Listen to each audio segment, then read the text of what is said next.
A ver, ¿qué es lo que define a un líder? ¿Un caballo blanco como el de los héroes de leyenda o un Buick, el coche de un hombre moderno?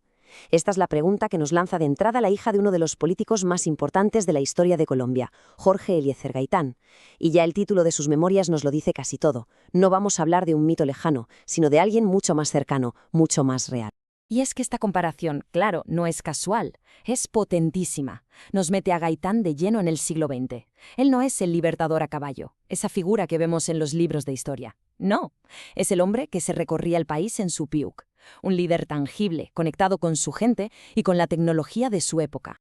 Y vaya, sí tenía conexión con la gente. Era algo masivo. Gaitán movilizó a cientos de miles de personas. De hecho, su frase más famosa, "No soy un hombre, soy un pueblo", no era un simple eslogan. Era, literalmente, la descripción de un movimiento que lo veía a él como la encarnación de todas sus esperanzas. Vale, pero ¿y qué pasaba cuando se apagaban los focos? ¿Quién era el hombre cuando las multitudes se iban a casa? Pues gracias a la mirada tan íntima de su hija, podemos colarnos un poco en esa otra vida, la que existía más allá del icono público. Y lo que descubrimos es un contraste que, la verdad, es fascinante. Por un lado tenemos al orador de fuego, el que electrizaba estadios enteros, y por el otro al padre de familia, al esposo que simplemente disfrutaba de un día tranquilo en la playa.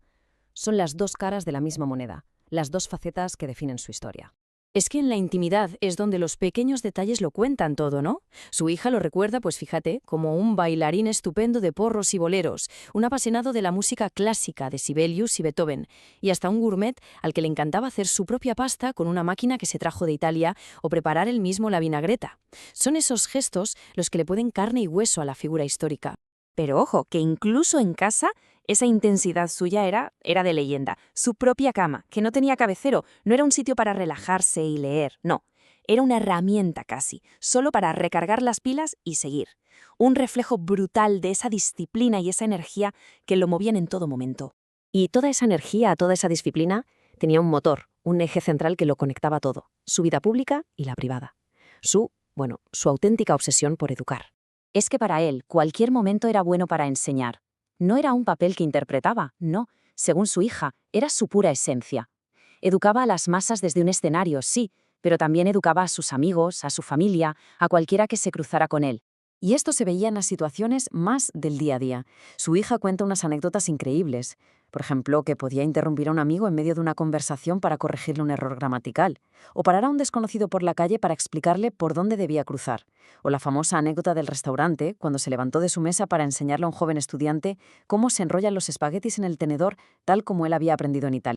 Pero a ver, su objetivo no era simplemente ir de sabelotodo ni mucho menos, iba mucho más allá. Lo que él buscaba de verdad era empoderar a la gente. Quería que cada persona, como decía su hija, se convirtiera en dueña de su propio destino, dándole las herramientas para que pensara por sí misma. Y es que justo aquí, en esa vocación de maestro, está la clave para entender todo su proyecto político. Su visión para Colombia no era un simple programa de gobierno, era un proyecto educativo a escala nacional. Su hija le pone un nombre un poco complejo a su pensamiento: positivismo relacional. Pero, ¿qué significa esto? Pues en el fondo es una idea muy potente, que no hay soluciones fáciles. Él veía la sociedad como un organismo vivo, donde la economía, la cultura, las emociones de la gente, todo estaba interconectado. Y en el centro de todo, siempre, el factor humano. Y de toda esa filosofía salían propuestas súper concretas y, para la época, súper avanzadas.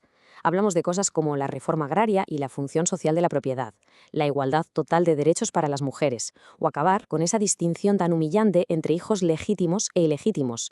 Y su idea de la justicia no era solo castigar, sino redimir. Claro, con todo esto, ¿cómo no se iba a convertir en la esperanza de millones de personas? Gente que por primera vez en su vida sentía que alguien les hablaba a ellos, que los representaba. Su movimiento era mucho más que electoral, era una verdadera cruzada por la dignidad. Pero es justo aquí, cuando todo parece ir hacia adelante, donde la historia da un giro terrible, un giro trágico, porque todo ese proceso de cambio social, toda esa esperanza que se había acumulado, se cortó en seco.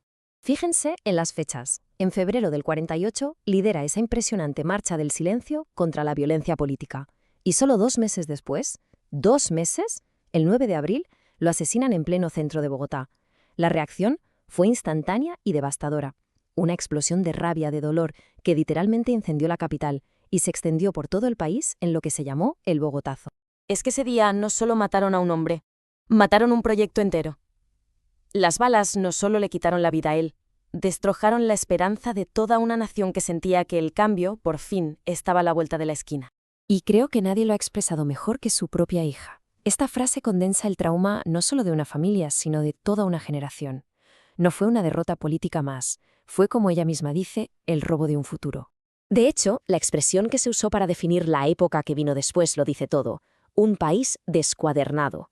Imagínense, la imagen es potentísima, como un libro al que le han arrancado las tapas y todas sus páginas se desparraman sin orden ni concierto. El asesinato de Gaitán fue eso, la ruptura del tejido social de Colombia. Y esa es la pregunta que, al final, sigue resonando hoy en día. No se trata solo de imaginar qué presidente habría sido, no, va más allá, es reflexionar sobre ese camino que nunca se llegó a tomar. Porque al final, cuando analizamos su vida, su pensamiento, no solo recordamos a un líder asesinado, nos enfrentamos a esa pregunta tan inquietante de qué futuro le robaron a todo un país.